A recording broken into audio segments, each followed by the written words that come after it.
Hello, everyone. So welcome. Thanks to everyone for coming out tonight. I really appreciate it. Those of you that don't know me, I'm James Herbert. I'm the president of UNE, and I couldn't be more happy to see so many people out here tonight. So a warm welcome. And thank you very much to the musicians. That was very cool to have some nice music. Yeah, start off the evening. So it's my pleasure tonight to welcome you to a joint event that is co-sponsored by the President's Forum at UNE and the Makeshift Coffee Hour event. So thank you very much, and I'll introduce our speakers in just a moment. I thought that today, being Columbus Day, it would be a fitting occasion to acknowledge and recognize both the wonderful blessings and the atrocious horrors of the Columbian Exchange, and also to remind everybody that we sit tonight on traditional Wabanaki land. So having said that, everyone has recognized, I'm sure, the breakdown of civil dialogue and civil discourse in our society, and you don't have to go very far other than turn on the news to witness that. This is reinforced over the years, more and more these days, through social media. We all tend to live in our social media bubbles, and it's reinforced by 24-hour cable news. And so many people watch the same news channel and look at their Facebook page, which just has these algorithms that reinforce the very perspective that you already hold. And rarely do we give ourselves the opportunity to have real dialogue with people who disagree with us, who have a different point of view. And tonight's event is precisely around that purpose. It's to try to bring together different points of view and to reimagine the art of meaningful discourse. And that doesn't mean avoiding hard questions, avoiding robust dialogue. In fact, it means exactly that, but doing it in a civil and respectful and productive way. So tonight's event actually takes place as part of a National Week of Conversation that is sponsored by the National Conversation Project. And there are 125 different events like this going on this week on issues ranging from immigration policy to our event on gun control to even last week's Supreme Court nomination hearings. So all of these events aim to bring people from different points of view together to have meaningful dialogue. We're very happy to do our part here at UNE in furthering that cause.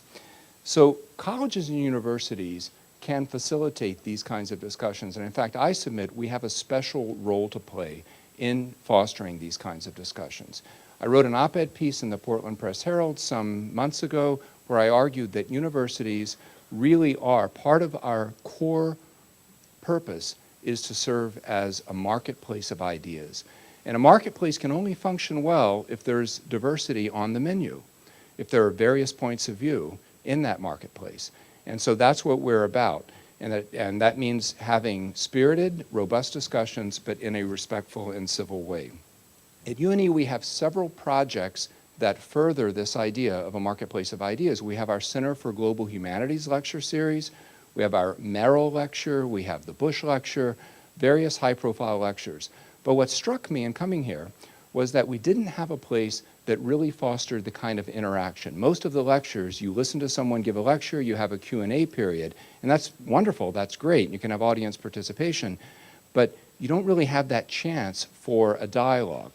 And on the other hand, formal debates with Oxford rules and that kind of thing can be very stilted. So last spring, I initiated a project called the President's Forum. And the idea behind the forum is to have a moderated conversation between people that have different points of view on an important topic, often a controversial, timely type of topic. And we had one event already in the spring, and tonight will be the second event in that series. So tonight, we're going to talk about guns. Guns are arguably one of the most controversial topics in our society today, and there's something about which pretty much everybody feels passionately on one side or another. And indeed, for some people, the topic of guns forms the very core of their personal politics. There is no other single issue that is more important to them than guns. And so it's a very important issue to have, and I think I'm very pleased that we're able to have this conversation tonight with two people who have somewhat different points of view on that. So our first guest is Maine Senator Eric Brakey, who represents the people of Auburn, New Gloucester, Poland, Minot, and Mechanic Falls. A libertarian Republican, he was first elected in 2014 at the age of 26, making him the youngest state senator in the United States. Recently, the Bangor Daily News described him as one of the legislature's most absolute gun rights supporters for championing Maine's constitutional carry law, which allows law-abiding citizens to carry a concealed handgun without a permit. As chairman for the Health and Human Services Committee, Senator Brakey is also known as a leader on issues of welfare reform, healthcare freedom, and medical cannabis. Please join me in welcoming Senator Brakey.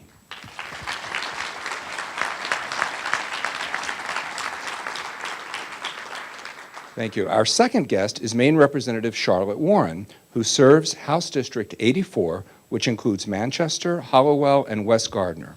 She's the chair of the House Committee on Criminal Justice and Public Safety. Prior to her election to the legislature in 2014, Ms. Warren was mayor of Hollowell. She's also a member of the Hollowell Food Bank Board of Directors and is a trustee of the Greater Augusta Utility District. She is the owner and principal consultant for Charlotte Warren Consulting Services, which provides grassroots support on policy campaigns as well as political and communication strategy guidance. Please join me in welcoming Representative Charlotte Warren.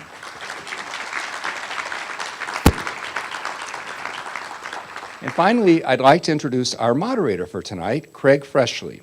Working as a volunteer, Craig has organized 20 makeshift coffee houses where people of different points of view, typically liberals and conservatives, come together to better understand each other's views. At these coffee houses, there's always live music, free food, and drinks. To date, these events have drawn more than 1,200 attendees. As a professional, Craig has facilitated more than 3,000 meetings for nonprofits, community groups, and governments. He's written a book titled The Wisdom of Group Decisions and has worked for Maine State Government and the Maine Development Foundation. Please join me in welcoming Craig Freshley.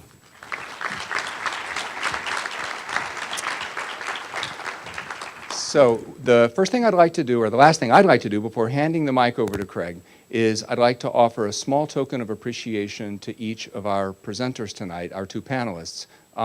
These are, so I figured I'd give you the gifts beforehand because that way, so what these are is, these are crystal lighthouses. And here on the Biddeford campus, our iconic feature of our new Rippich Commons building is a lighthouse feature.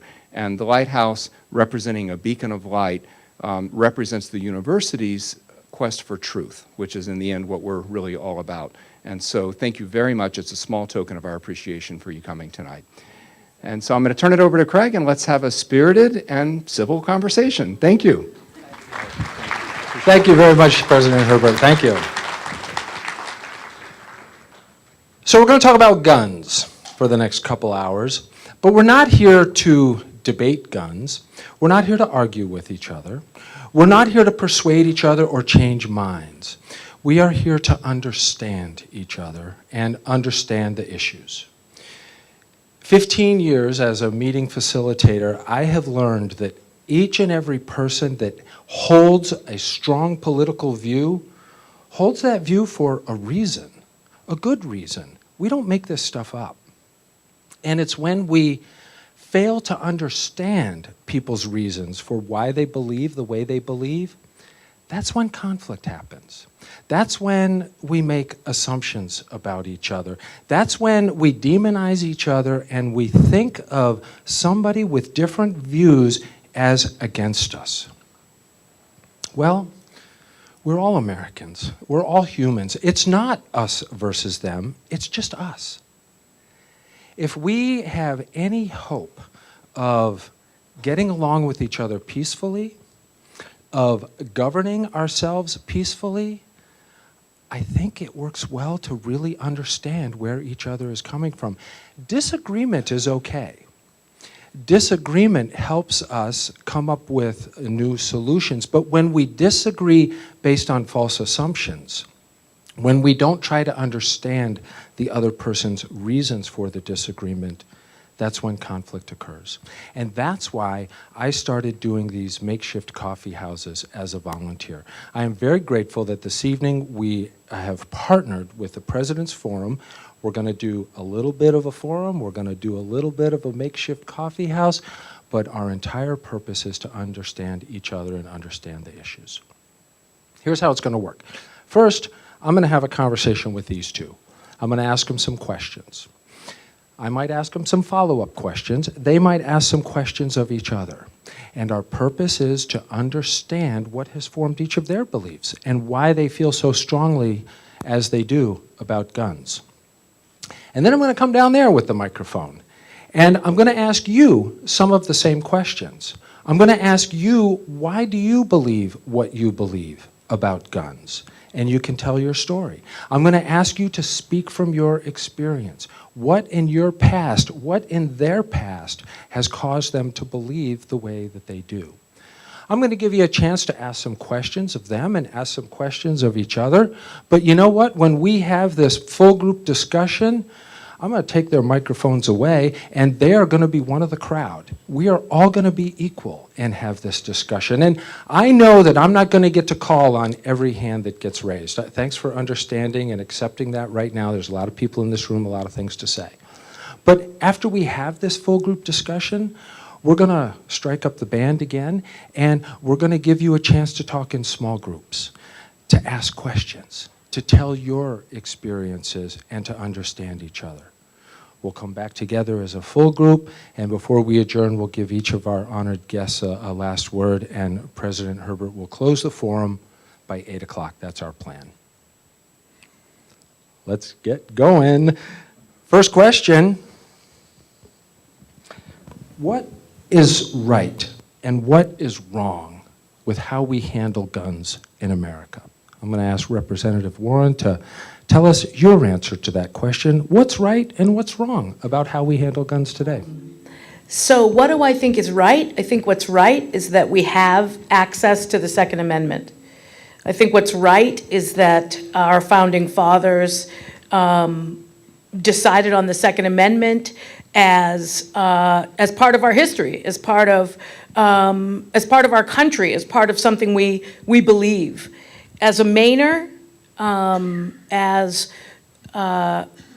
somebody who was born and raised on a farm in Pittston, Maine, and has lived in this state my whole life, I'm thankful for the Second Amendment. What do I think is wrong? We act like it was handed down by God Himself, and that's not the case. What do I think is wrong? It seems to me we're in a place in our state and in our country where if you say one thing about it, you're either this person or that person. That's just dumb, right? This idea that because you think that you can have a conversation about something, you are either 100% pro or 100% against. It just goes against everything we know about each other. So that's what I think is wrong, for one. The second thing I think is wrong is that children shouldn't be afraid to go to school, and parents shouldn't be afraid to send them there. That's wrong.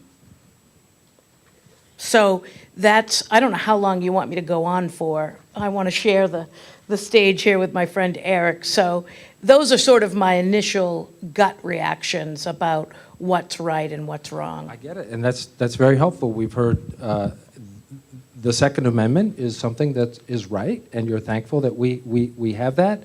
But what's wrong is that we are too black and white about labeling each other, either for or against. And another thing that's wrong is kids got to be safe going to school. That's a great start. Thank you very much, Charlotte. Let's give you a chance at those questions. What's right and wrong about how we handle guns today? Well, certainly. All right, it's working. Well, first of all, I do just want to say very briefly, thank you for having me. Thank you. And I know that Representative Warren and myself have some disagreements on some of these issues, but I know that I would consider her a friend, and we've actually worked together on many other issues in the legislature. So I think that what was said earlier about needing to have opportunity for civil discourse is very important. Just because you disagree in one area doesn't mean that you're adversaries. Well, you may be adversaries in that moment, but we're all still human beings, and we're all on this boat together, so we might as well try to make it work. But what is right and wrong with the Second Amendment? Well, first of all, I will say the Second Amendment, certainly, the Constitution, I think is a very good document, and it certainly wasn't written by God on high on stone tablets or anything. But when we look at our Bill of Rights, including our Second Amendment, it was based on eternal principles. Principles that we as individual human beings have certain natural rights that are intrinsic to us by our humanity. Whether those rights come to us from God or from nature, it's just our nature as human beings, we have those rights. Those are rights to life, to liberty, and to own property, or life, liberty, and the pursuit of happiness, as is written in our Declaration of Independence. Now, certainly the Constitution and our founding documents were written by people. They can be flawed. Certainly there were many flaws in our Constitution, and that's why our founding generation had the foresight to create an amendment process to amend the things that were wrong in our Constitution. But our Second Amendment is not one of the things that are wrong.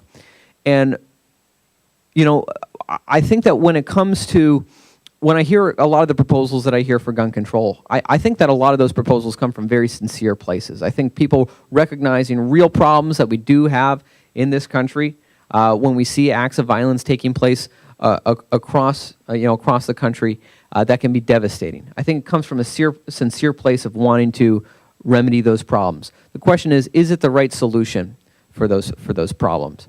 Where I think it goes wrong is I think that when we trust and we think that government can protect us, government by itself. There's the old saying, well, maybe it's an old saying to me, but when seconds count, police are minutes away. You know, our law enforcement officers, our men and women in blue, you know, if there was, heaven forbid, if something were to happen, someone were to come in here today and want to do harm to us all, the one thing we would all be hoping for in this room, at least certainly I would, is that I hope that there is a law enforcement officer or an armed, trained, someone competent with a firearm ready to defend us against that person. Otherwise, we're all in trouble. And if our plan is to just hope and pray that something's going to happen, we're in trouble. So that's why the right to defend ourselves. If we have a right to life, we have the right to defend ourselves. And if we have a right to defend ourselves, that means we have the right to the means to be able to defend ourselves. And the Second Amendment, it's our right to keep and bear arms. So I don't want to go on too long, but I think that it is a very fundamental component to maintaining a free and a safe society. Right. Very helpful to hear that. Let me ask you this. Is there something about current gun laws or gun policy that you think should be changed? Yeah, I would repeal a lot of the gun control laws that are in effect. Because, you know, so for example, you have a lot of places in our state and our country that are designated gun-free zones. Right. But putting up a sign doesn't stop someone who is a criminal intent to harm people from walking into that area and doing harm. Right. What it does do is effectively disarms law-abiding people who would use firearms for self-defense. Okay. So I understand you, and I'm going to hear from you in a minute, but let me just continue with the senator here for a second. Right to happiness, right to life. A person should have a right to defend themselves. But there's a lot of people in this room that are probably thinking, what about those who have been the victims of mass shootings? Don't they have a right to life? Their right to life was taken away in an instant. And what would you say to the person who feels that way, or the person who knows somebody whose life was taken away in an instant because someone else had easy access to firearms? Yeah. I would say I want to stop that from happening as well. The problem is that prohibition itself as a policy, whether we apply it to firearms or anything else, prohibition does not work. So, for example, you know, we can look at some other problems where we've tried to apply prohibition as a solution. You know, the opiate epidemic. Heroin has been illegal in this country for a century, and yet we have more of an opiate epidemic in this state across the country than ever before. If we could simply ban something and say people are not allowed to have this and therefore it will go away, then our problem with heroin would have been solved 100 years ago. Right. Is there anything in your mind that can be done to stop or at least lessen mass shootings, particularly in schools? I think the thing that has to be done is, well, certainly there are a number of things we can look at. Certainly there are mental health components to what takes place. Those factors are complex, and you know, we could have a whole panel, we could have a whole night just discussing mental health issues in the country. But ultimately, at the end of the day, if someone is truly motivated and someone wants to do harm to other people, they will find a way to do it. We've seen it. We've seen it in other countries. In other countries where maybe people don't have access to firearms, we see in Europe that people driving vehicles into crowds of people. Right. We see in the Middle East people blowing themselves up. I think we focus a lot on the tool that is used rather than understanding the underlying problem. And ultimately, as far as securing our schools goes, I think we have to look at how do we secure our schools. I mean, 92% of all the mass shootings that take place in this country take place in gun-free zones. Our schools become targets. Many times people who are looking to commit harm to others seek out places where they know people are vulnerable. Mm-hmm. So the question is, what can we do to harden our schools and make our kids safe? Okay. So you would address mental health issues and focus on the gun-free places such as schools. I'd like to give you a chance to respond to this question that I asked the senator. Are there anything about our gun laws or regulations that you think we should change right now? What do you think should change about our current laws and regulations? Well, I would start off by saying I don't think the way we improve the lot we're in is by just saying we can't do anything. So I don't think that it makes sense to say, oh, we're never going to stop it, so we just shouldn't do anything about it. And that I think it feels to me like, we do a lot of, well, you're never going to be able to actually protect people, so we shouldn't even try. And I'm not saying that's necessarily what you're saying, but I want to just say that that's what it feels like to me. Yeah. It feels to me like, again, sort of where I started, we hesitate to even have the conversation. Right. And so let me just answer your please. question. Yes, I want to hear it. What do I think are some things? I think that as Senator Brakey said. You can call me Eric. It's Okay, all thank right. you. I'll call you Charlotte. Okay, Craig. good, All right. perfect, thank you. One of the things that we all know that we need to talk also about mental health. That's absolutely true. The problem is when we try to talk about mental health in a policy discussion, we're gun grabbers again. That's what it feels like. So I want to talk about both. I want to talk about that possibly the discussion is a little bit of both. Maybe it isn't. I think it probably is. I think probably common sense says that it's a little bit of both. So one particular example is this idea of, let's say that we have somebody that's having a mental health crisis, and we know it. And with a lot of these mass shootings, we have known it. Somebody has known it. How do we give police a tool with judiciary being involved? Somebody has to go in front of the court to temporarily take somebody's gun away. If you know that they're a danger to themselves or a danger to our society, I would say that we, by the very fact that we don't live out on an island by ourselves, we do have a government that's responsible to, in some ways, protect us. We have a social contract that we all pay into. We believe in fire stations. We believe in safe roads. So we do buy into, in some ways, to the fact the government's role is to protect our children, is to protect our schools, et cetera, et cetera. So again, I say, I'm here in the middle space, the space of let's have a conversation. We can't just go, nope, it's never about the guns. Right, right. We have to talk about both. Can you, Senator, imagine an instance where the government should grab a gun away from somebody with a mental health issue? Certainly, if they've had full due process and have been convicted of a crime. Okay. I think that is the only standard under our republic, which is designed to protect our rights as individuals. That is the only standard under which you can take a person's rights away if they are convicted of a crime. I think the danger is if we have a blanket statement that, oh, you have a mental illness, therefore you have this right taken away from you. Well, where does it end? We start having two classes of people. We've got one class with certain rights and another class of people with a different kind of rights. And without due process afforded to you as an individual, without being accused of a crime and having an opportunity to defend yourself in court, we start to tread down a very dangerous road there. That's the very clear standard. If somebody has a mental health issue and they have been convicted of a crime, that would warrant the government taking away that person's gun. So that begs the next question: how does the government know who has been, if the gun is in the hands of such a person with a mental health issue and convicted of a crime? Would you favor background checks in all instances where anybody buys a gun anywhere? Isn't that a way to assure ourselves that guns aren't put in the hands of people who are mental health affected criminals?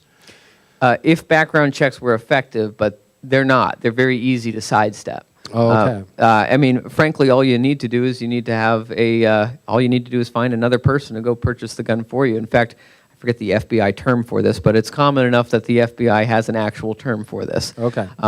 So the problem with the universal background check standards, at least in many in the Second Amendment community, is one, it's kind of one of those things that gives you an illusion of safety without actual safety because they're very easy to sidestep. But two, it creates the expense of the background check is borne by the person who's receiving the background check. So regular law-abiding people who've done nothing wrong have to pay extra for that on themselves. And further, there's also a concern that when you have a universal background check system, you're creating a record. And by creating a record, you're potentially setting up the framework for a gun registration, which is something, considering the long view of history, where we can see in other countries that the first step of confiscating firearms has always been registering firearms. So there I think, understandably, a lot in the Second Amendment community who are very wary of anything that would look like a gun registration. Okay. Do you have a point of view on gun registration or background checks that you'd like to share? Well, first I want to just back up 1 second just to clarify the way that I think my comment was sort of repeated back. I was very clear in that I did not say if somebody has a mental illness. I apologize. I didn't mean to. Okay, just want to be really clear because that is not my stance at all. My stance is that if somebody is in a mental health crisis and we know that they are posing a danger to themselves, and that's a piece that I really want us to make sure that we pay attention to, is suicide in Maine and suicide across our country. That's a big piece that we should be talking about, thinking about when we're talking about guns.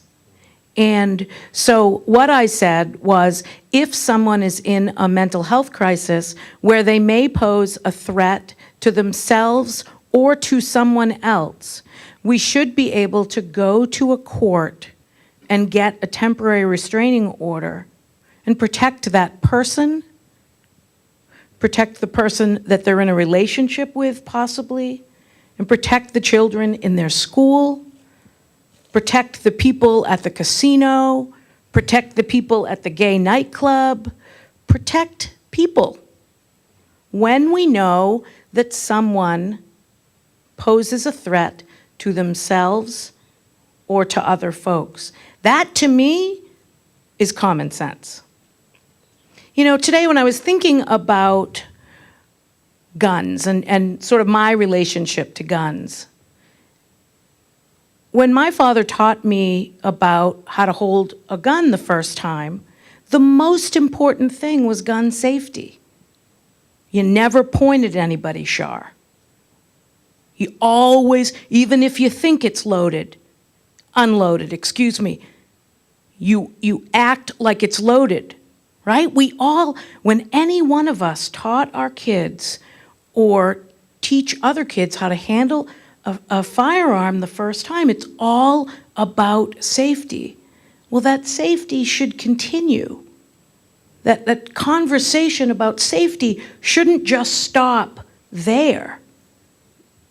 And certainly when someone is not in a state of mind where they are safe or someone else is safe, we should talk about safety. That should be a part of the conversation. Right. Yep. I understand what you're saying. I think, it's not that we shouldn't be allowed to have guns, but safety should be paramount. Yeah. Let me ask each of you to tell us a little bit about why you have the beliefs that you do. You told us that you were raised with guns. Your father taught you how to hold and handle a gun. And you've told us that you're in the middle. You have, a bit of a balanced perspective. You believe in the Second Amendment, but you also believe in more gun regulation. I'd like to hear more about how your beliefs got formed. And you too, Senator, I'd like to hear from you about why it is that you feel so strongly in favor of the Second Amendment. Maybe we can ask you to go first, Charlotte. Okay. Well, I think first of all is just the piece that I shared with you already. I grew up on a farm in Pittston, Maine. We always had fresh venison. My father got 3 moose permits while he was alive. In fact, I will drive home from tonight. I will finish packing my coolers. Very early in the morning, I will head to camp. I'm still here because we were doing this tonight. My whole family is on a moose hunt. My youngest niece got her first moose permit. Can I just tell everybody, we pretty much scheduled this forum around Charlotte's moose hunt. Yes, exactly. Just so you know, you're on the Exactly. road tomorrow morning to go get that moose. As soon as I can, yeah. My brother called me today and said, "Can't you just skip that? Come on, we got stuff to do." So that's how I was. That's how I was raised. I've always known a family where that's a very big part of our tradition. Every fall, my father, who's since passed, would go to Moosehead, where our camp is, and he would spend a week up there by himself, bird hunting and reading and cooking and just hanging out. And I'd come up on the weekend and hang out with him when I got time, either when I was in college or when I was first teaching, and we'd drive along, we called it heater hunting, and we'd drive along bird hunting.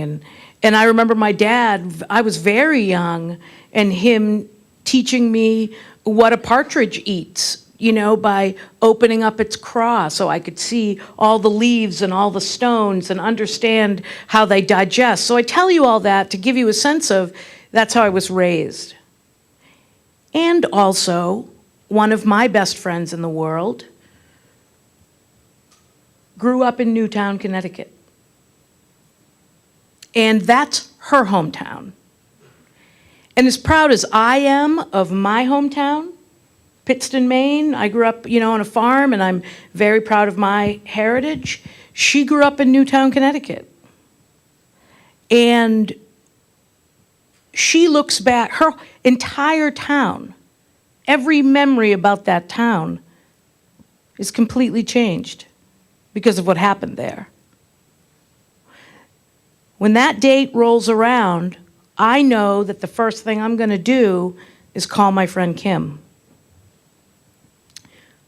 When another shooting happens, I know that the first thing I'm going to do is call my friend Kim, because she's back on the ground in a puddle.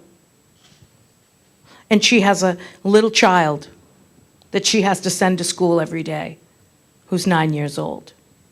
So those two things maybe that's why I can be in the gray, because those two things get to exist at the same time.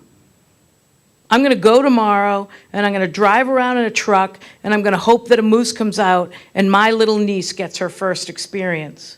And we're going to feed our very large family on that. Right? And also, we can have a conversation about something is wrong when over 20 kids or people are gunned down. And we can't talk about it without being labeled something. And so, that's kind of That's where you're coming from. where I Yeah. come from. Thanks for sharing that. That's really great. And you, Eric, where are you coming from? So I could pick a number of things, but I guess I would say, for me, primarily, it comes as someone who's tried to be a student of history.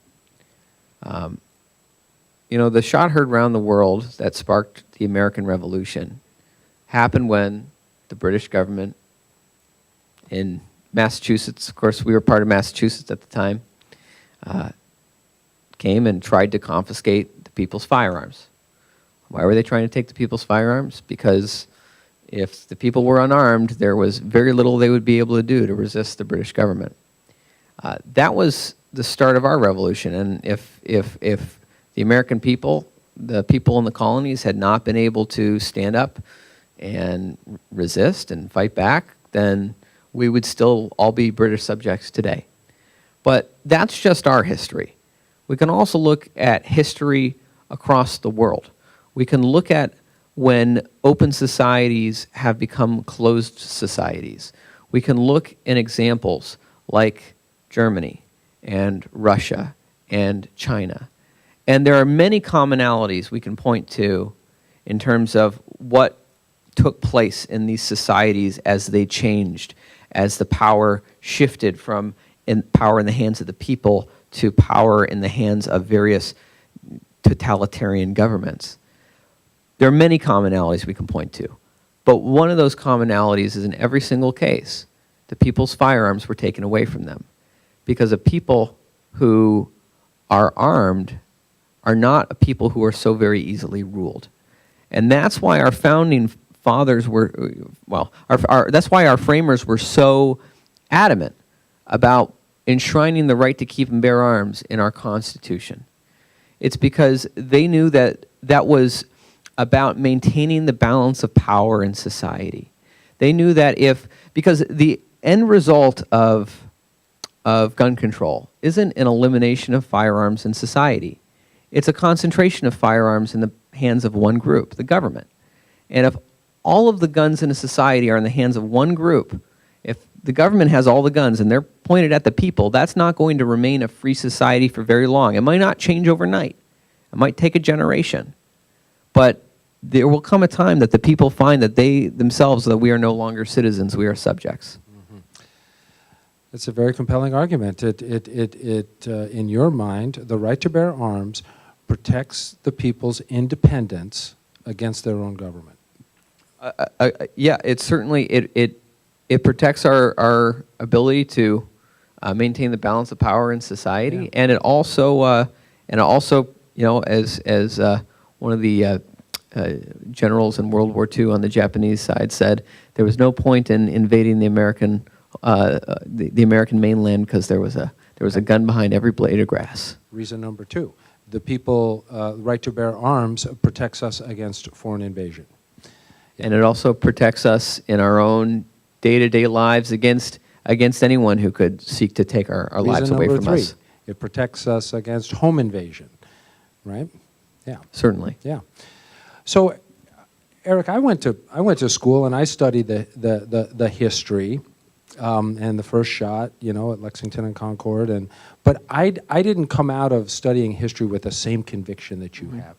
I'm betting you got it someplace else also. Was there somebody, when was the first time in your life, and maybe it was in a classroom, but when was the first time that you really decided you believed this? Or was there someone in your life other than a teacher or a place other than a classroom where you got this belief? You know, there's a lot of ways I could answer that, and frankly, it's if I were to, I would say as around the time I was graduating college, it's kind of the 2010, the Tea Party wave. I came to realize that Washington D.C., our federal government, had really screwed up this country, and both parties did. And I came to realize that there is this continual, gradual erosion of all of our liberties, not just our Second Amendment, our Fourth Amendment, our freedom of speech. We could go through the entire Bill of Rights. There's this continual, gradual erosion of all of our liberties. And I ultimately believe, for me, it's a core conviction that we all have these natural rights. I have the right to do anything I want with my own life, so long as I'm not harming anyone else. And you do too. This is the libertarian Absolutely. non-aggression principle, right? You called yourself a libertarian. Yeah, in libertarianism, they call it the non-aggression principle. You have my right to swing my fist ends at your face. The moment I hit you in the face, I have violated your rights and I'm not allowed to do it. But simply owning a firearm, using a firearm for self-defense, you are not violating anyone's rights in doing that. So you have every right to do so. It is only the moment that the exercise of your rights violates someone else's rights that there is a reason for the government to get involved and protect the other person. Yeah. Thanks for sharing that with us. I'm going to let you say anything you'd like to, and then I want to ask you what you think about guns, and we're going to carry on this conversation. Yes, anything you want. If you want to say anything, you don't have to, but if you want to say something before I walk out there. Can we give a round of applause to these folks? That was awesome. Thank you.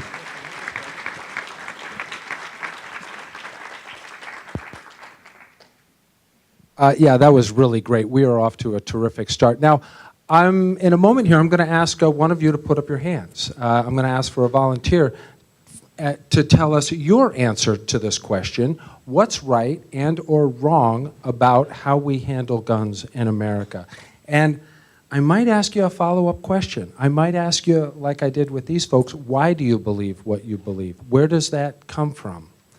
As we have our conversation here, I want to keep in mind some of these typical ground rules that we have at these makeshift coffeehouse conversations.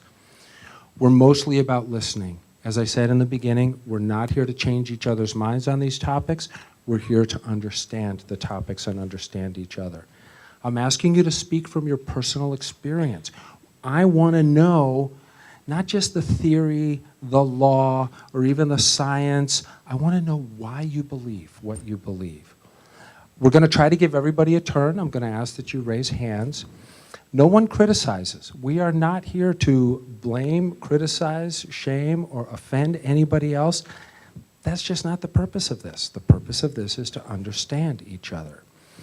I'm being a neutral facilitator tonight, and the last one there says share with others. And my hope here is that after the conversation tonight, tomorrow, next week, next month, you will share with others maybe what you learned here about how people think about guns, but also the ways in which we had the conversation. I'm imagining that we're going to have a very civil conversation tonight. We're already off to a great start. Watch how that happens and try to model and replicate these techniques in your conversations, in your questions tomorrow, next week, next month. Share with others. Is there a volunteer that would like to tell us what's right or what's wrong today about how we handle guns in America? If you wouldn't mind, face the audience and tell us your name. Good evening. I am Priyal Patel. My belief is that guns really don't matter. Their perspective is meaningless. They're a tool, just like a hammer. You can put a nail in wood with a hammer, or you can chisel ice. Or it could be called a murder weapon. The perspective is not the weapon. The perspective is the person themselves. How a person handles those weapons is the determining factor of what's right and wrong. Now, you don't see many FBI agents go into schools and shoot up schools. You don't, because they've been tested. They've been tested to make sure that they can handle this weapon effectively and use correctly, not only to save the lives of others, but of themselves, just like doctors. They're tested. They're made to go out there and do what's right, not because of anything more than their mental ability to go forward in their lifetimes. And that's the difference between who is able to, what I personally believe, is right and wrong about guns. Are you saying that, let me use the car analogy. A car is a tool.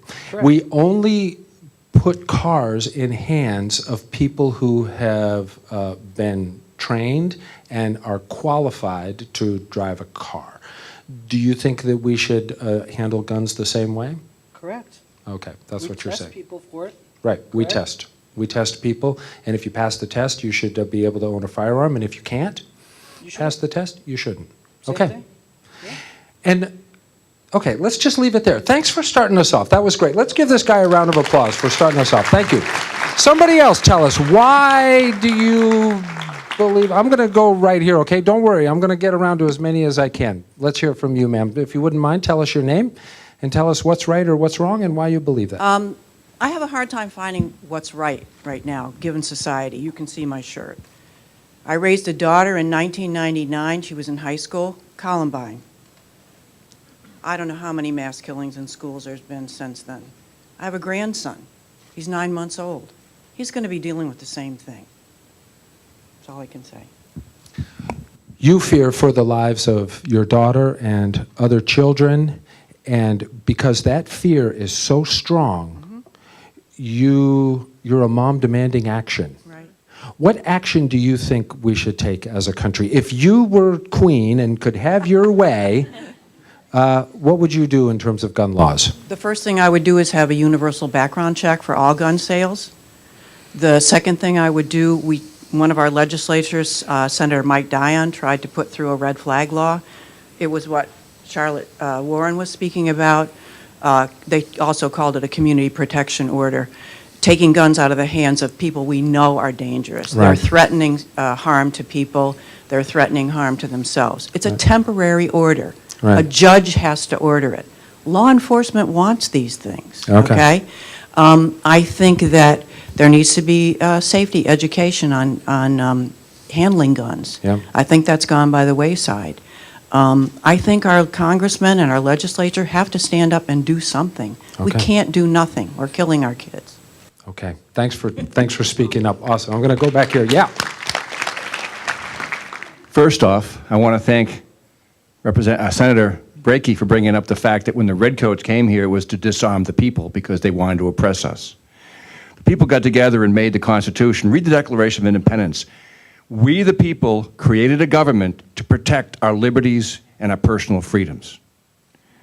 And one of the things we had to do is we had to have the ability of self-defense. I don't know about all you young guys, but I stopped being able to run a long time ago. So if I had to outrun any of you, I wouldn't win. Now, if there's 5 or 6 of you, I can't fight you all. So how am I going to equalize the situation? But I want to bring up something else. You can ask me a cool question about this. Trust. You know what trust is? Trust is the most valuable thing on the planet. It cannot be purchased. It can only be owned. You have a government being run by people that may be just as evil in some ways as all the rest of us are imperfect. You want to put your life in the hands of people that are no more trustworthy than if you had ultimate power you would be? So if you can't get trust in the government, the Constitution tells us to have the trust, because the people in government who take the oath, other hand, take the oath to defend the Constitution against all enemies, foreign and domestic, then what happens? Once people lose the trust in the government decides they need to teach us a lesson like they do in other countries when they're shooting their people because they're not behaving properly. So trust is the reason. The government was formed to protect their individual freedoms, and that's their job. Our job is to trust them to do it. When anybody starts seeing something, we all know, you may be given a line, and you may think something's not right with this person saying these things. You go with your gut, it turns out you're probably not that wrong. So if we all trust the person defending us in a court of law, which may be the Congress, then we have a better belief that we can live up to what the Constitution says we have as individual rights. That's my biggest, I tried to tie together the I get it. Second Amendment. But I'm getting that you don't trust your government. Is that right? No, I don't trust my government. I'm guessing all these people here. Right. I mean, I got a daughter older than all of you guys. I'm pretty sure of it. She's 41. I was a teenager when Vietnam was happening. Yeah. And I was lied to by our federal government. Right. Turned out they were lying to us for a lot of bad reasons. So people say, well, why are you so militant sounding with the government? Because they lied to me when people I went to school with were going to Vietnam and getting killed. Right. I have no problem defending our nation and our people and our way of life, but I'm not sure that was a good war. I get it. So because of that, I question everything by anybody who has more power than I have. Right. And I'm just one old guy. Right. And he's got the power to take my microphone away from me. So. No, I'm gonna ask you another question though, and I appreciate your telling us about your lack of trust with the government and why. But here's the problem.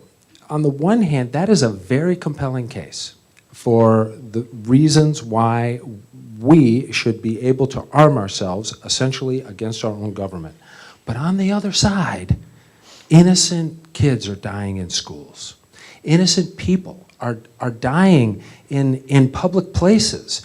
There are thousands of millions of people across our country who are afraid of being caught up in a mass shooting. Well, I'm afraid of it too, because when I came here, it was on the email that I received at the radio station that it was a gun-free zone. Mm-hmm. Okay? Right, and this is the most dangerous place for you. So, Well, how about somebody learns about this and they think we're all a bunch of fools and they want to come in and shoot this place up? What I would ask is, if I'm not allowed to carry something that I might be able to defend myself with, what is this institution doing to guarantee somebody authorized with a firearm can defend us? Right. Who's doing that? Is there anybody? Mr. President, I'm guessing if they are, they're undercover. yeah, there. I can tell you there are some undercover police officers. Well, it here. makes me feel better already. Yeah, okay. But what do you think about the trust? On the other side of it, sir, if you lose trust, it can only be earned. If you lose trust, if you Right. break trust, I get it. like if you've been married twice and you got divorced. Yeah. I Speaking from your own experience, I married for love, and you know what? They didn't. But anyways, probably was me. It was probably my fault. But I did trust. They'll never re-earn that trust because there's Yeah. no reason. It's I called get it. betrayal. So if the government's going to become perfect, and we can take them at every word they say, because when they say I'm going to defend the Constitution against all enemies, foreign and domestic, and my number one job is to protect every one of your liberties and freedoms, because you're an American here in this country, you have a right to expect that to happen. Right. And I've not seen the government being any more trustful than most of the people I've dealt with. So there's the problem to the Second Amendment. Okay. Anything else you want to know? Nope. You've been very helpful in sharing with us an important perspective. Thank you.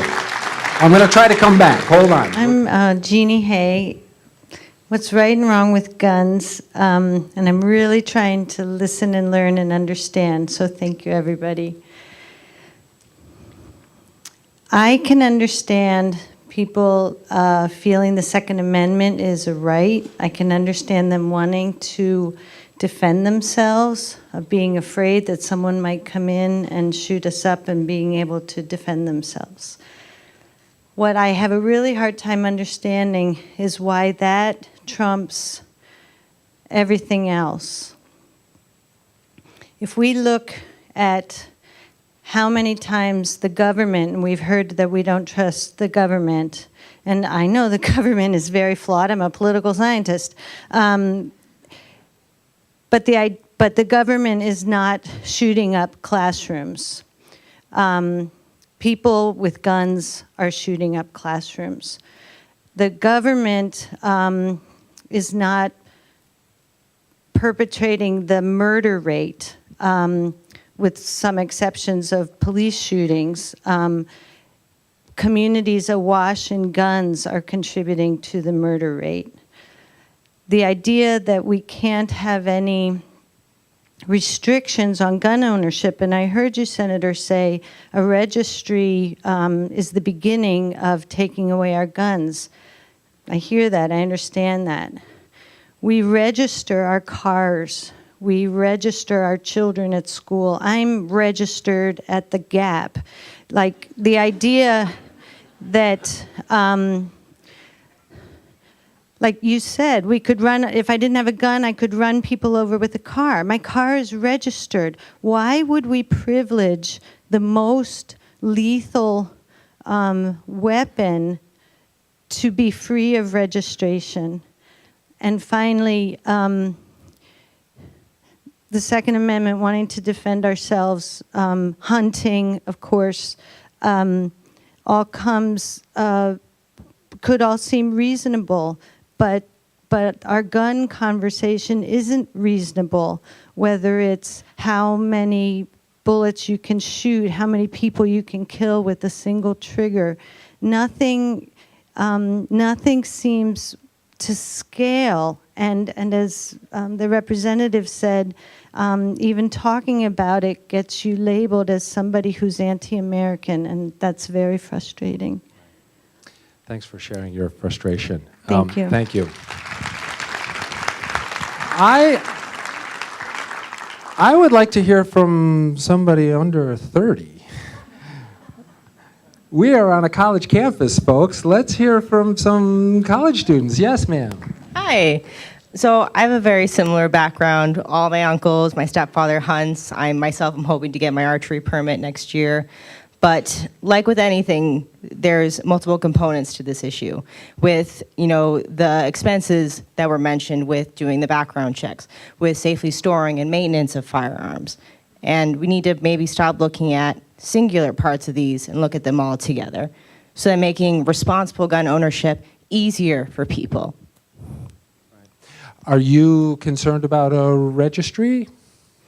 Not particularly, because again, we register things so that we can have records, we can have statistics, so that we make sure that everything's in order. Right. So say like our car is stolen, we have a register so people can go and be like, oh, it's for whatever reason somewhere in 2 towns over, and we can recover it and make actions towards righting a wrong. Right.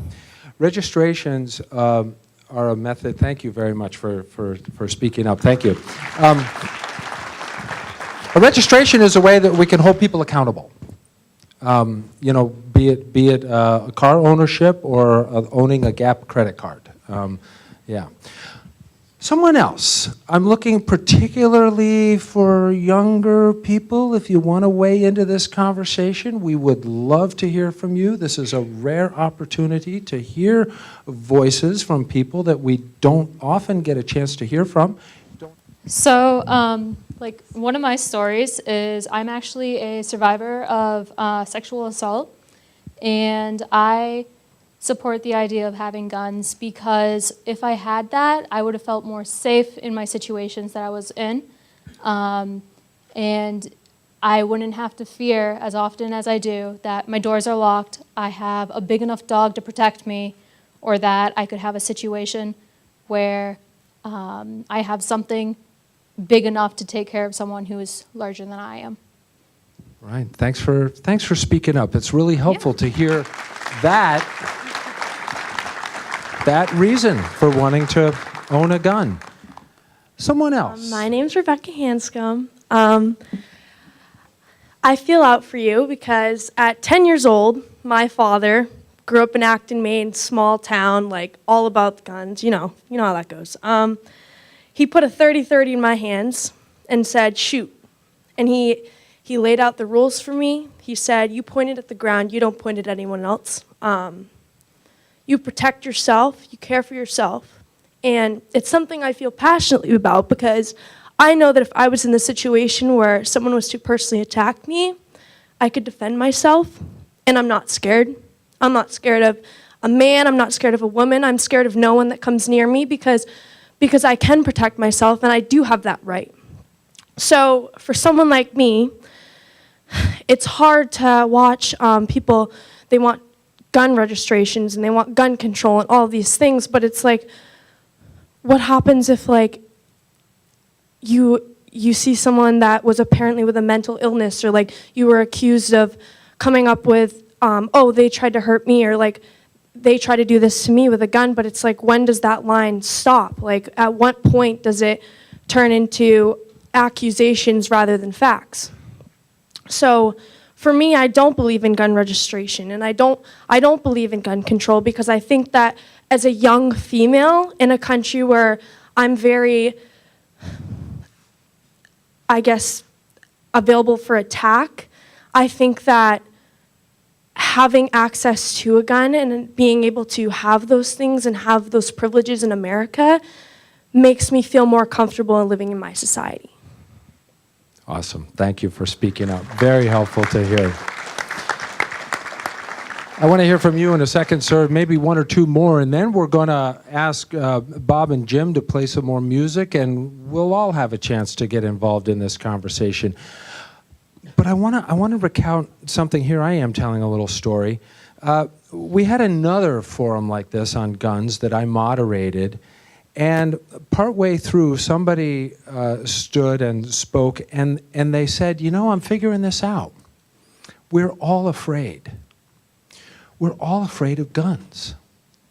We have different reactions to that fear. One reaction to being afraid of guns is, I want to have a gun.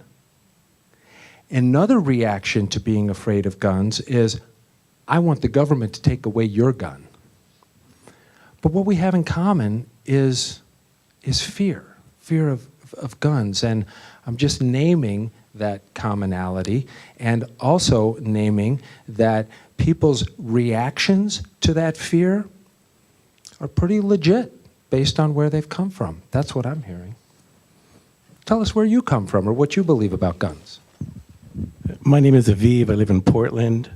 And my views on the relationship between gun ownership and freedom, I'm going to base on, as far as I know, the most comprehensive comparative analysis of how democracies fare, which is the economic research unit, is done by The Economist. And there are dozens of countries in which democracy performs better than in the United States, and in none of those countries is there an individual right to gun ownership. And in many of those countries, you do indeed have to register your gun. And so to say that registering your gun is going to lead to totalitarianism is to confuse cause and effect. Okay, your belief comes from what you believe to be sound empirical research, where the data simply does not support this notion that our democracy will be stronger if we allow gun freedom, right? Well, I would say that I also don't want to confuse Cause correlation with causation, but Right. the correlation is in the opposite direction. If one were to confuse it, Right.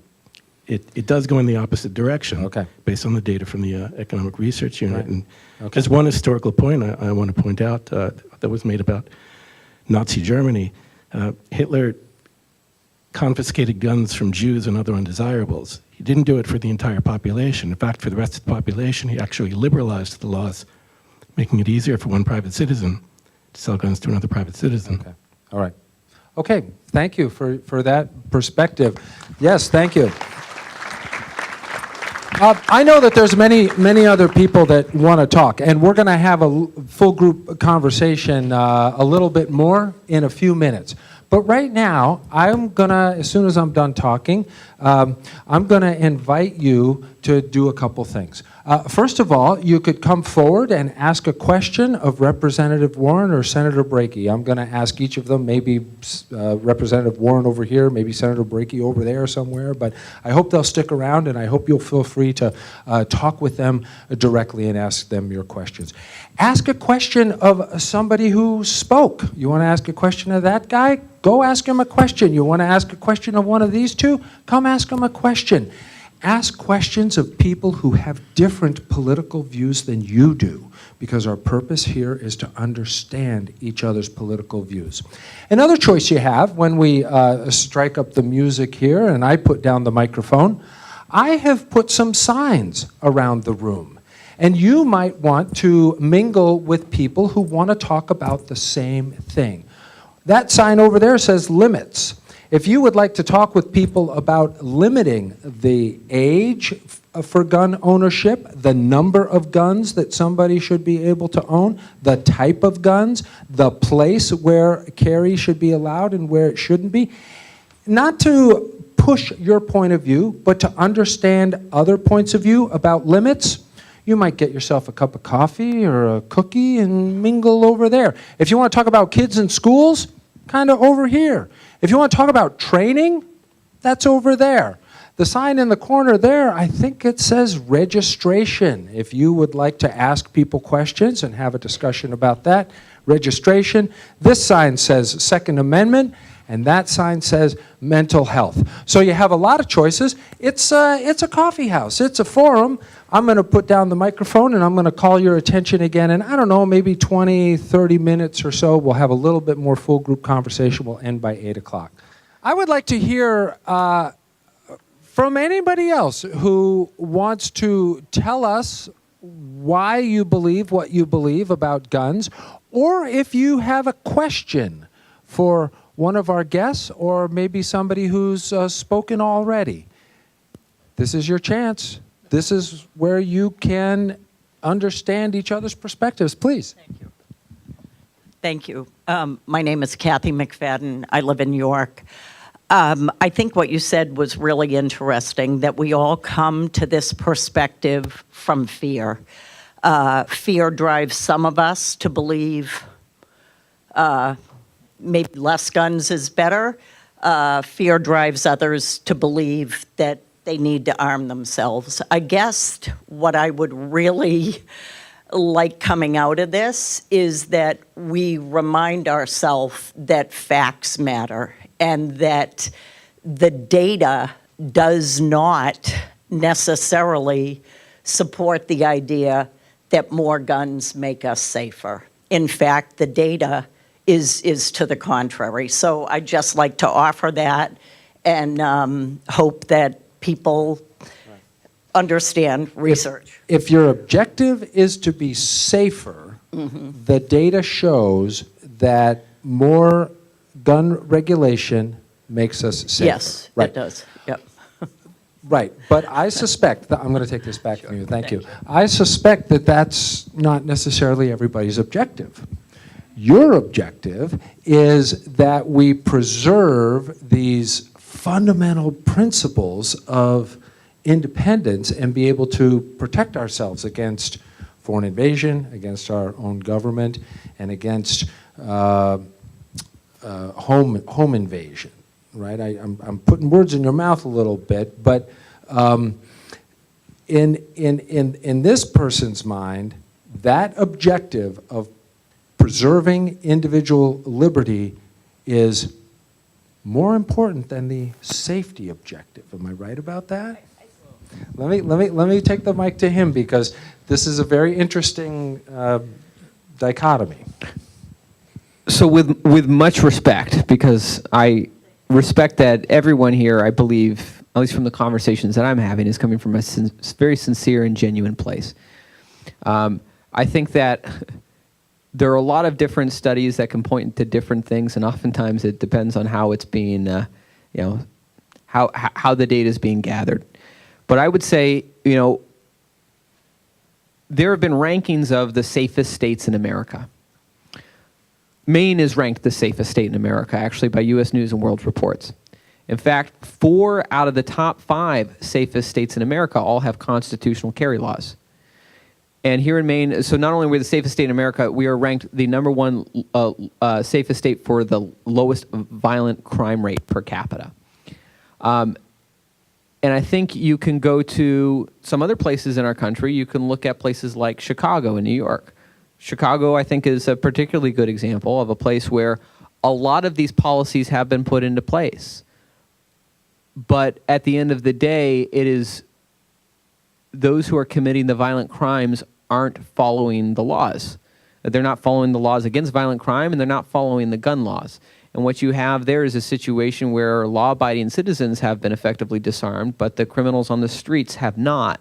And so that creates a very imbalanced situation where people are not able to defend themselves, and you have, in many neighborhoods in Chicago, has been described, I think, somewhat, accurately as a war zone. So I guess, so I would say, not only do I think that preserving individual liberty is important, I also go back to what Benjamin Franklin told us, which is those who give up a little essential liberty to gain a little temporary security will lose both and deserve neither. And I think that's the devil's bargain we make. We give up, if we give up our liberties in the pursuit of a sense of security, we may find that we don't end up with either one of them. Okay. All right. Thanks for clarifying that. You want to weigh in on this? Let's hear your point. I just want to clarify. I think that data is data is data is data is data. Research is research.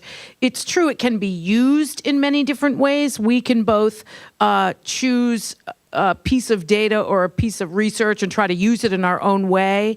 But we should all make sure that we are very skilled in the way that we read research and data. So I personally needed to say that. Right. Okay. Thanks for pointing that out. Someone else want to tell us your point of view and why you believe what you do? Or if you want to ask a question, we'd like to hear that too. Yes. My name is Samantha. I was actually waiting in line to talk to the senator. Yeah, it's okay. I do just want to start off saying, like, I agree with the Second Amendment and the right to bear arms. If you have the right to live, you have the right to defend yourself. I did grow up in Texas for about 5 years, and the first time I went to my best friend's house, her dad showed me their gun closet and had about 20 different guns in it, ranging from shotguns, pistols, and rifles. But the main issue that I had with it was that it was never locked. It was always unlocked. So I think my main concern around gun control is how can we better secure our weapons? Because they didn't know me. They don't know their neighbors. If people know that their gun closet's always unlocked, they could come in, possibly take their guns, or people who shouldn't have them. So I was just curious what your opinion was on that. You want to ask him what his opinion is on how we can better okay, sure. Quick answer, and then we want to hear from some others. So I would say that, of course, you know, as Peter Parker's dad said, with great power comes great responsibility.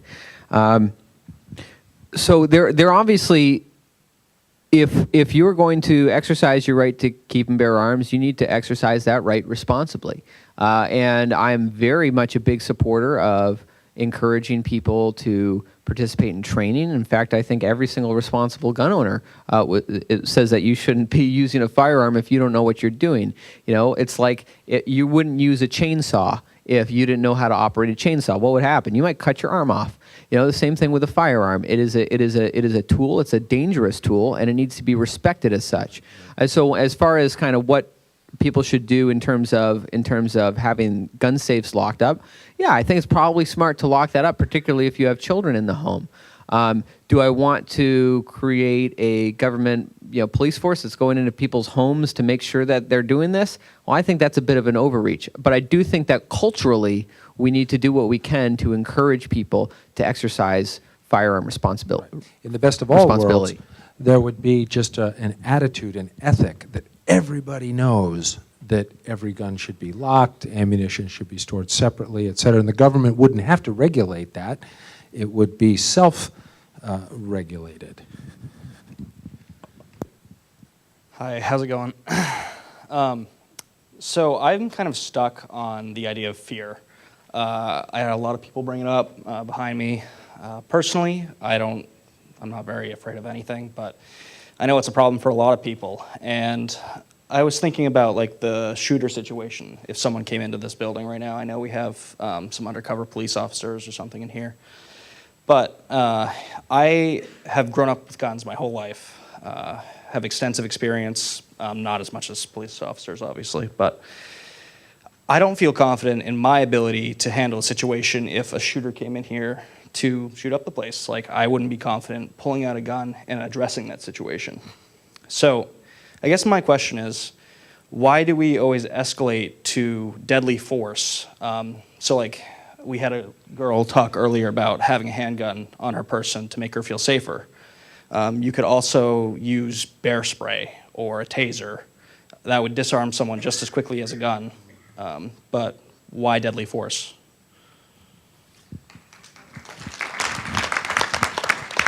Actually, if there's anybody in the audience that would like to answer that question and explain to this person, why do I need a firearm to protect myself against an aggressor, wouldn't it be okay to have a taser or bear spray? So I think part of that is sort of self-explanatory. If somebody comes in here with a gun, pepper spray is not going to do a whole lot before they could fire off a couple rounds. If you look at the school shootings, a taser wouldn't have done much. It doesn't have the range of a gun. Well, let me interrupt. In the school shootings, a gun didn't do much, right? Can we name an instance where a mass shooting Yes. recently? So in is it Sutherland, Texas? There was a shooting at a church in Texas where some of the churchgoers chased the man down and shot him with an AR-15. Right. So it does happen, and your argument is that they couldn't have chased him down and neutralized him with a taser or anything less than a firearm.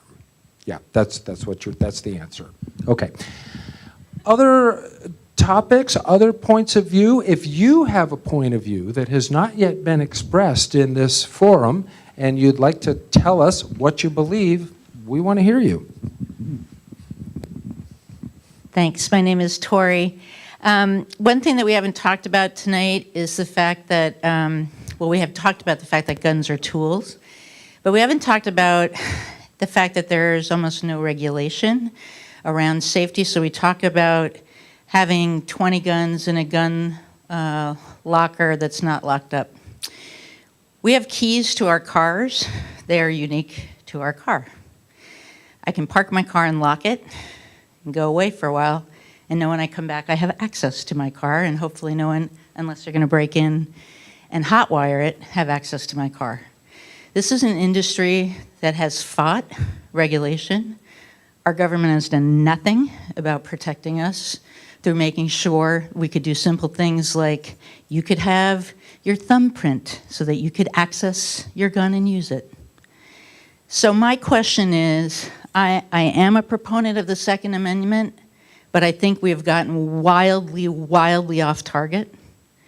And no one's talking about the fact that almost every other industry in our country is pretty highly regulated, and the gun industry is absolutely not. What is so special about this industry? That's kind of the question. Why are we so resistant to regulate this industry in ways that we regulate others? I'm happy to go back up here, but I would actually rather hear from somebody that we haven't yet heard from. Are you willing to answer this question? Okay, let's hear from you. I'm going to try to come over there in a minute, okay? Hold on. Hello, my name is Robin. I live rurally, so I'm one of those gun owners that actually has a gun and keeps it. Well, it's unloaded, but I keep a bullet because we have coyotes. I live about 2 hours from here. I drive every day. My gun cabinets, plural, we have key codes on our gun cabinets that we have to put in a special pattern. I don't have young children at home. I wish we had grandchildren, but we don't. Maybe next year. But as far as regulations, some of our guns are registered, some aren't. Some of the special guns, like an AR-15, that one is registered. I enjoy going target shooting. I enjoy going skeet shooting. I don't want my guns taken away. Is that the difference with guns? Is that why we are more hesitant to regulate guns than any other dangerous tool is because we are more afraid that the government's going to take away our I don't guns? want the government involved more in my life than what it's already involved in my life. Okay. I have gone to training, to safety training. As my gun club, it's mandatory. If you want to shoot there, it's mandatory that you attend Right, you do these training. things voluntarily, yeah. I learned how to shoot when I was 8 years old by my daddy. And I went to training through Boy Scouts with my brothers. Yeah. Okay, thanks for speaking up. And That's just how we grew up. she said a way of life in Virginia. It's just how we grew up. I know that I'm being a little pushy here and a little quick, it's because we don't have much time left, and I want to hear from you. You can sit down if you like. We had like a little debate over there in the mental health section, and I just, it's hard. Like, I'm all about like understanding other perspectives and other people's sides and viewpoints. And I don't know if it's just me, but like I'm finding it really hard to understand how like regulating and kind of like not controlling in like a negative way, but just like regulating the use of guns and the use of like AK-47s and like automatic weapons and all these things that shouldn't be in communities and shouldn't be in like certain spaces. I don't know like how that infringes upon the rights of like other people in terms of like Second Amendment. And like it's just, I don't know, like it's hard for me to understand. And I think like a lot of things, like we tend to, when we're talking about like certain subjects and certain things, we tend to kind of box it in. Like the so-called gun debate, whatever you want to call it, like is interconnected to so many other things in this country. Whether it's mental health illness or whether it's healthcare, whether it's like issues in like inner city communities, like the senator was talking about, like those things are all interconnected. And I don't think that they should be like separated.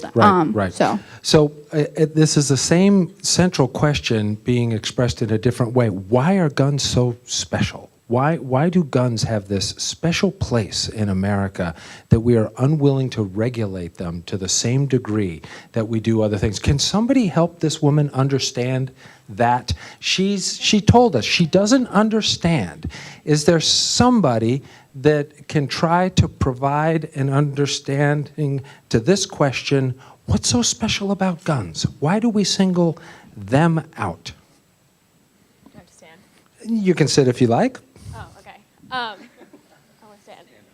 So I actually agree with you completely on a lot of issues. I think it's the direct fact that it's in the Constitution.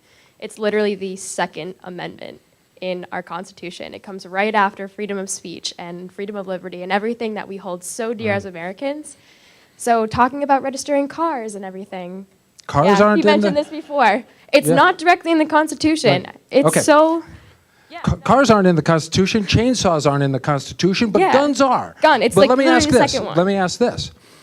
If it wasn't in the Constitution, would you fight for it to be in there? Is it important to you? Would it be important to you if it wasn't in the Constitution, or is it all about that? No. Personally, it's not something I want to fight for. Okay, but it's in the Constitution. And But it is. That's meaningful to you. Yeah. To me, personally, no. I think... Okay. Personally, I think the Second Amendment is a little outdated, but it's called an amendment for a reason because you can amend it. Right. But yeah, it was created in a time where our founding fathers, you could refill a musket in 2 or 3 minutes if you were really good. Right. Okay, but you're providing. You're providing that answer that it's the reason it's special is because it's in the Constitution. We've got time for one more comment. I'm sorry that I hate having to make this choice. Yes, it's you. Oh, someone said my name. Thank you. I'm Naomi, and I think I speak for a lot of college students when I say that I came in here and I had. Are you having a conversation? Okay. So I came in here and I really didn't have an opinion on gun control or rights. I grew up in New Jersey, suburban New Jersey. I've never seen a gun in real life. And that kind of changed when I met my boyfriend, and he's from he lives in upstate New York on a farm, and he knows a lot of people with guns. And the way he explained it to me is that it's a way of life, and that's not bad. It's built into our foundation of our country. And I think that's why it's so important to us. It's, well, I'm kind of shaking. But I understand why you guys feel so strongly towards it. And I think the main thing for me is that I just don't understand why. I understand why it's so important. I just don't understand why we have to go through all these traumas and all these things. And we still wonder, can I keep this? Can I have this? And I feel like it's not so much of a... it's like, is the government going to come and get me? But is someone else going to? And we're all distrustful, and it's hard. And I'm shaken and I don't know what I'm trying to say. But I just think I speak for a lot of people when I say I don't really know how I feel. Yeah. I have a question for both of you. So for someone like me, for a new voter like me, what should I think about all of this? And from my standpoint of really not having that much experience, not having a really big opinion on this. It's something I should care about, and I want to, and that's why I'm here. But yeah. Okay. All right. Well, thank you for speaking up. I appreciate it. Our President's Forum / makeshift coffee house is coming to an end. I'm going to give each of these two a chance to answer that question if you like, or say a brief last word, and then we're going to ask President Herbert to come up here and close the forum. We're just about done here. We're going to let you go first, and then we'll let the Senator go. Brief closing comment. So just to quickly answer that question, I think keep your ears open and listen to all sides.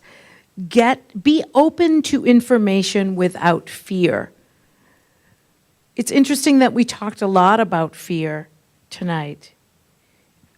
Some people might believe that on all sides of this issue, fear plays a big role, and I would agree with that. Fear of loss of something that people hold dear, your hunting tradition possibly, owning guns possibly. But we shouldn't be afraid, I don't think, to just talk about it. We shouldn't be afraid to listen to other people. I'm not afraid that when my friend Eric and I sit down and have a conversation in the cafeteria, that somehow he's going to do some voodoo magic on me and I'm going to end up thinking what he thinks. If right? only. Right? It's okay. We might disagree, but I can still try to listen and not have to try to label him as something. And I think that conversation needs to be equal part talking and listening. And I think that everyone here has done a really good job at that tonight. So thank you for the opportunity. It's refreshing. Thank you.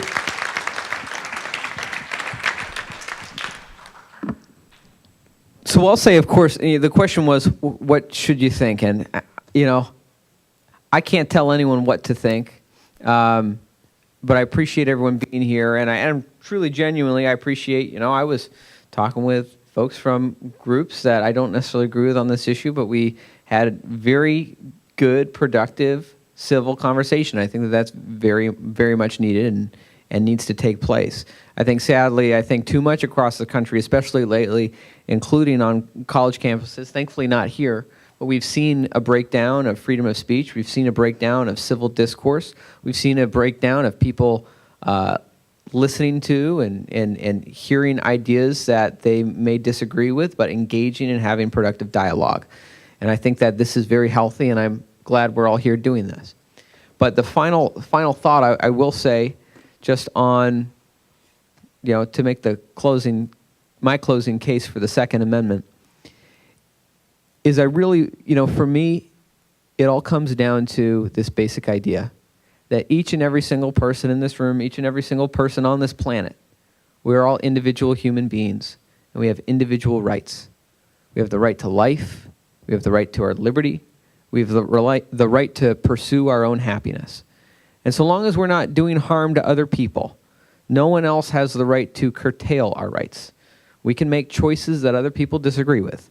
Frankly, I know many people make choices I disagree with, and I say I'll try to persuade them to make a different choice.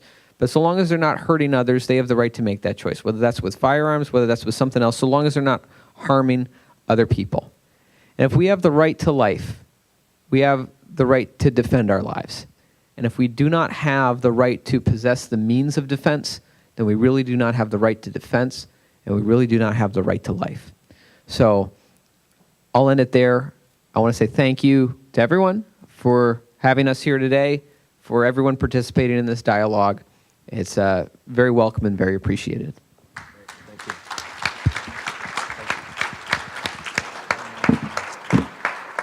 I'm going to ask President Herbert to come up here just a moment, but before I hand the mic to him, this is my thank you to you.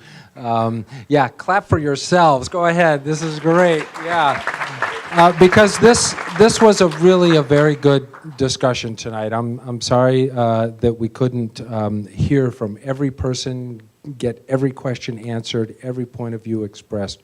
But I hope you agree with me that this was a good opportunity to learn and understand each other's political views.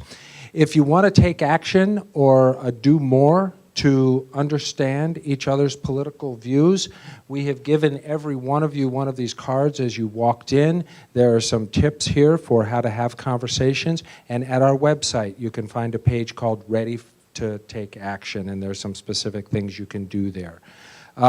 If you would enjoy making a financial contribution to what we're trying to do, we would much appreciate that. You can do that at the website. You can ask me how to do that. We are trying to have more forums like this in more places. I'm very grateful to you, Annie, for inviting us into your forum to have this today. I suppose the last thing I want to say is just encouraging you to continue to have conversations with people, even whom you disagree with, and understand where they're coming from. That is what, in my opinion, is going to save our democracy. So thank you. Thank you, Craig. Thank you very much. Representative Warren, Senator Brakey, thank you all so much. And thanks to all of you. I really appreciate you coming out. And just let's give it up one more time for all of our panelists and Craig. Thank you. So, and I would really just echo what both of our panelists and what our moderator just said, which is that we need to continue this conversation. So on this particular topic, I feel like we just scratched the surface. We just began. There's so many issues that we didn't talk about. How many people know about the Heller Amendment, or the Heller decision, excuse me, on the Second Amendment and what that means, and the Australian experiment, and there's just tons of things that we just barely have scratched the surface. But these are complex issues, and at least we began the conversation tonight. So what I hope is that you all will continue this conversation amongst yourselves with your friends, your fellow students, your neighbors, and continue the conversation on this topic, but on many other topics as well. I'd also like to say that I'm very, very proud to be able to serve at an institution where we can have these kinds of conversations. And I can tell you, there's a lot of college campuses across this country where you're not able to have these kind of conversations today. And that's really thanks to all of you that have allowed us to be at a place where we can have these hard conversations. So please keep it up. And finally, if you enjoyed tonight, please spread the word. Tell your fellow students and your friends and neighbors that we're going to continue having these President Forum series. As I mentioned, we had one in the spring. This is our second one. And we'll look to do another one in the spring. And I'm very open to your suggestions for topics that we might explore.